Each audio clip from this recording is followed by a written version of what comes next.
برپرسکید وزارت درویا امریکای دا راگهاند گوالاتی وی بریار دا گوبشداری دانوستاندن جنیفه ین تایبت بکریزا سوریه ده هیوابه ده بکه. اجانس رویترز لسرزار برپرسکی امریکی دو وزارت درویا امریکا ده دیار کر گو امریکا دا خوازنامه شانده نتوین یگرتی جبو سوریه استیوان دیمستورا جبو بشداری دانوستاندن جنیفه ده دچارده هیوابه ده اهرکر. هر لگوری آژانسا نافبوری گوشانده امریکایی نو درباره سوریه جیمز جیفری و شانده تایبت جویل رایبون و هر دوک نونراتیا امریکا دوان جوینان ده بکن.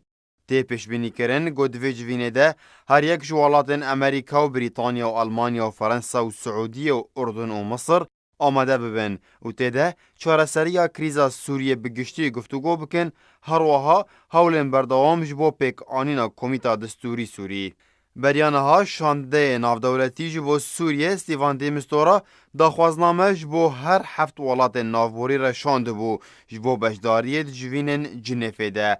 جالی خواه ایران راگهاند گویلوتکه که روسی ترکی ایرانی درباره سوریه لباجار تبریز هفته هیوابه وره درخستن. اجانسا فارس یا ایرانی لسرزار پارزگار ازربیجان مجید خدابخش راگهاند گو تبریز و لوتکه هر سی ولاتن گرانتیدار جکریزا سوریه را لخوا بگره گو تیده و پیشهاتین داوی لسوریه گفتگو بکن. مجید هر وها دیار کر گو سروک روسی فلادیمیر پوتین لگل هفشان خوی ترکیه رجب طیب اردوغان و بشداری بکن دوی لوتکه ده لگل سروک ایرانی حسن روحانی.